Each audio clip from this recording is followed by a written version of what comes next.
Welcome to Global Tax Talks. I'm Chloe Fox. Today I'm joined in our London office by my colleague Giorgia Maffini. Giorgia, thank you so much for joining us. Thank you, Chloe. Thank you for having me. Giorgia, Pillar 2 is now in place for many countries from either 2024 or 2025. And every week we hear of more and more countries that are taking steps to implement the rules. So given where we're at, now seems to be a good time to assess whether or not Pillar 2 has focused on the right priorities, particularly when it comes to balancing the compliance tax burden for taxpayers with the underlying goal to set a global minimum tax rate. So Giorgia, what are you hearing about this balance? So, Chloe, the question of balance, whether we have got the right balance, is very, very important because you don't want to affect the economy too much when you introduce new tax measures. And I think on the question of balance, under Pillar 2, the jury is still a bit out there. And as you know, we have had many conversations on this very point with our stakeholders. You've been present in many of these conversations. And probably we could summarize those discussions around three main questions. The first one is about timing. How long is it going to take to understand whether we have achieved the right balance? Because we are really at the beginning of implementation of Pillar 2, and for many of our clients, I think it's a 5 to 10 years journey in terms of operationalize Pillar 2 for the business.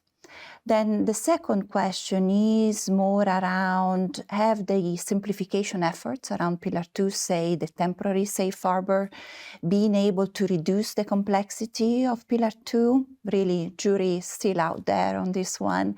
And probably the third question is more about the systemic impact of Pillar 2. Will Pillar 2 be able to stabilize the international tax system? A question that becomes even more important now, where instead Pillar 2 seems to be introducing more uncertainty with the new US administration. Excellent. Thanks so much, Giorgia. So let's consider what else is on the horizon. And given what you said there about the kind of long-term operationalisation of the Pillar 2 process for taxpayers, when Pillar 2 eventually settles down, if it ever settles down, given the UTPR challenges, but if it does, and if there is again a little bit of space to consider other issues, including growth in particular, what should the priorities be for international tax setters, for businesses especially, to support their growth? And also, how should policymakers concretely set out to achieve those key priorities? Yeah, so very, very important question, Chloe. And we don't have time to cover really all the discussions that we had around growth and tax, investment in tax, innovation and tax. But maybe we can start by reminding ourselves why growth is important. And it's important because it determines our living standards, it determines our place in the world, and most probably also the stability of our political system. So we really want to be focused on that, or at least not forget about growth.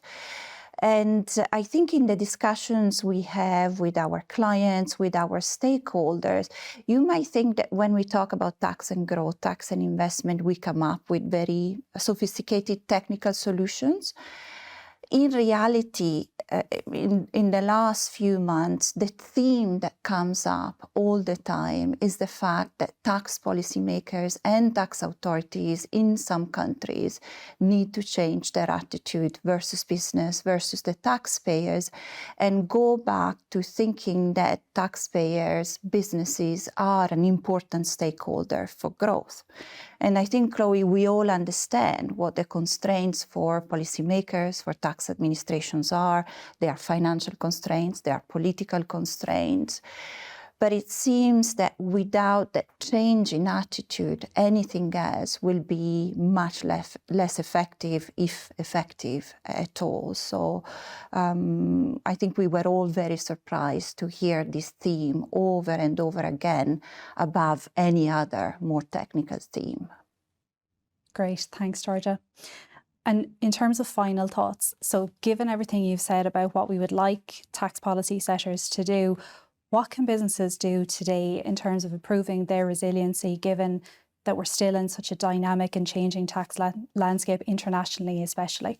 Indeed, Chloe. So I think that there is, now a non-zero probability of very big, unexpected, unprecedented changes. We could think of tariffs. We could think of a partial disruption of Pillar 2. We could think of a partial disruption also of the transparency reporting requirements.